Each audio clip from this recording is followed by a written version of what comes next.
All right, I'm Jordan Stacy. I'll be the patient. I'm Elizabeth Phillips. I'll be the doctor. Okay. Hi, Dr. Phillips. Thanks for meeting with me. I wanted to ask you about birth control options for me and my wife. We're not ready to have kids yet, and I want to understand what's out there so we can make a good decision together. That's great that you're taking an active role in this. What kinds of concerns or questions do you have? Well, my wife is kind of hesitant about hormonal birth control. She's seen things online saying it can cause depression or mess with fertility long term. So I just want to know what's actually true and what our options are. Let's start with one of the most common options, which is birth control pills, also called combined oral contraceptives. How do those work? They contain synthetic estrogen and progesterone that prevent pregnancy in 3 ways. They stop ovulation so no egg is released. They thicken cervical mucus, making it harder for sperm to reach the egg. They thin the uterine lining, reducing the chance of implantation. Okay, that makes sense. What are the pros and cons? Some of the pros include that they regulate menstrual cycles and may reduce cramps, and they are very effective when taken correctly. Some of the cons may be, however, that they must be taken every day, which can be inconvenient, and there's a small increased risk of blood clots, especially in certain populations. Okay, what about longer term options? A great long-term option is an IUD, which is placed in the uterus. How does that prevent pregnancy? Well, there are 2 types of IUDs, such as hormonal IUDs that release progesterone, which thickens cervical mucus and may prevent ovulation, and copper IUDs, which don't use hormones, but the copper creates a toxic environment for sperm, so fertilization can occur.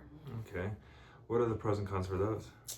Well, a pro for an IUD is it's very effective, and also it's very long lasting and can work for up to 3 to 10 years. And some of the cons may be that insertion may be uncomfortable, and some people experience irregular bleeding, especially at first. Okay, so are there options that I can take or I can take responsibility for? Yes, definitely. The most common use for male is condoms.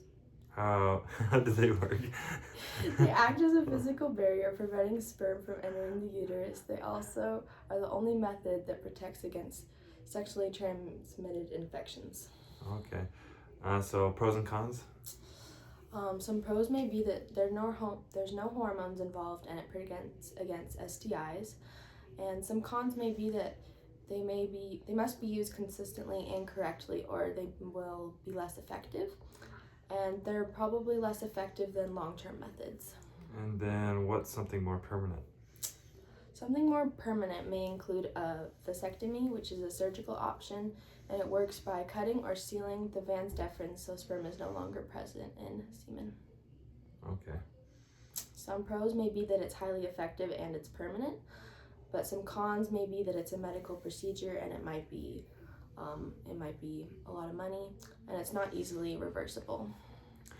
So about what my wife heard, does birth control actually cause depression or infertility? That is a common concern. Research shows that while some individuals report mood swings or mood changes, most people do not experience a significant depression due to hormonal birth control. As for fertility, most methods are completely reversible, and fertility usually returns quickly after stopping them. Okay, so it doesn't have a long-term effect on being able to have kids? For the vast majority of people, no. The myth that often spreads online. All right, this is really helpful. I think this information will make it easier for us to talk through what's best. That's exactly the goal. Birth control decision works best when both partners are informed and involved. Thanks, Dr. Phillips. I appreciate it. You're welcome. Feel free to come back with your wife if she has more questions.